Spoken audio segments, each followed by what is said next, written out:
So let me get this straight. DJ Akademiks is interviewing Hassan Campbell. Cash Jones, aka Wack 100, pulls up. He calls out Hassan Campbell on his BS. Hassan Campbell calls Wack 100 out on his BS. But the difference is that Wack 100 never leaks any conversations that the two of them have, unlike Hassan Campbell did.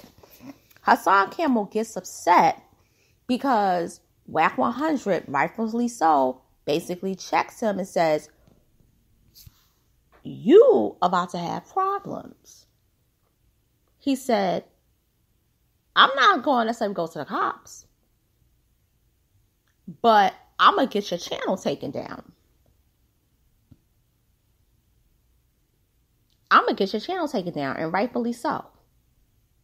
But I'm going to go deeper into it, and I got something to say, and it's going to be real quick." What up, everyone? Good evening, Sugar Miss and Little Cole. I'm back, full effect, to talk about this Hassan Campbell versus Wack 100, Wack 100 versus Hassan Campbell saga that is never ending. And I think for the next 2 weeks, it's still going to be ongoing because, let's keep it real, both of their names are trending. And we all know Hassan is loving every moment of it. Now, I said what I said in the intro, but I'm going to elaborate more. I said on Wednesday that what Hassan Campbell did was wrong and it was foul. You don't secretly record anyone. And if you do that, you need to know the laws. In California, it is illegal to unknowingly record someone or record someone unknowingly if they're located in California. Case in point, when the conversation happened, Hassan Campbell was recording him more than likely outside of California, probably New York. Wack 100 was more than likely in California. Hassan Campbell recording him unknowingly was bad enough. But leaking the phone conversation makes it worse. What Hassan Campbell did is not just civil, but criminally illegal.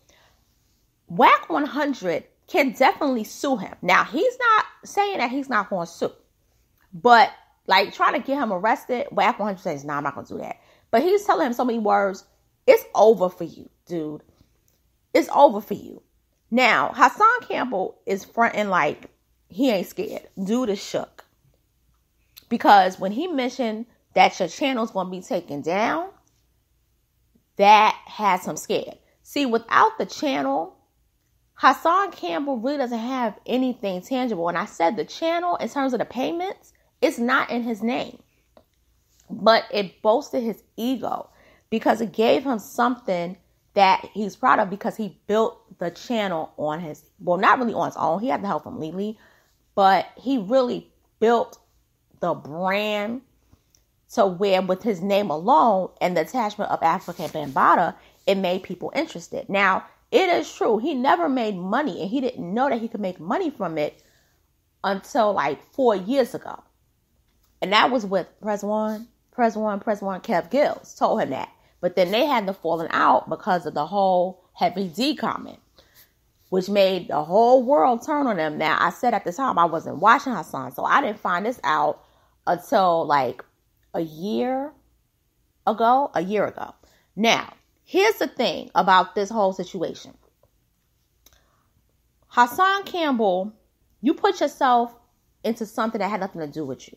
And I always say, if a situation is not pertaining to you, don't make it pertain to you. You made that pertain to you, and you did it because you wanted to trend, because you, not saying that you just did it because you want to trend, but let's keep it real. You was waiting for the perfect opportunity for Wack 100 to make the comment about Africa Bambaataa. Why you didn't basically handle him, which is a fair question. You only in these rooms talking because of your affiliation with Africa Bambaataa. All right? Now, here's my issue. My issue is, a couple of weeks ago, you kept talking about how they messing with your lives. They mess with your lives. They're not giving you the views. You weren't really getting views for the past month and a half. That's a fact. But nobody from YouTube has been getting views. Like, you have big YouTubers like Lovely T. She only is getting like only 200K from her views, and she has 952 subs. Been on YouTube for 14 years. You have Tasha K, who still has, extremely enough, a huge following, but she's only getting like 300K. Nobody's channels are being promoted like that because nobody is really beating the algorithm. And that's why I think it has to do with people living their lives, moving on post-COVID. However, with you pulling that stunt, you broke the algorithm. You went from having 387K subs to now you have 395K. Whoop-de-doo, congrats. Especially when last year you were losing subs because of the whole thing with you and Kwame Brown. But I do believe officially you have toppled him. And it is what it is. But to do something grimy like that, it's not worth it. It's not worth it. And now you got big username is involved in this. You basically put a man who did time in prison, who's connected to NOI, and it was rightfully said that NOI is another beast. You don't want to mess with them. That's a whole machine. You don't want to mess with them. Because if you mess with one of their own, they will get you. And you've been talking real spicy about NOI for years because of Malcolm X. Homeboy, you really, really, really putting yourself out there in bad situations, but you really putting your family in harm's way. And Wack 100, I'm going to tell you what's going to happen with Wack 100. They going to basically, talk to Wack 100 and stuff.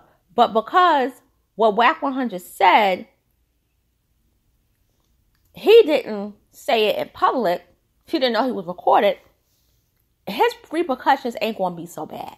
Because he got his set that's going to be behind him.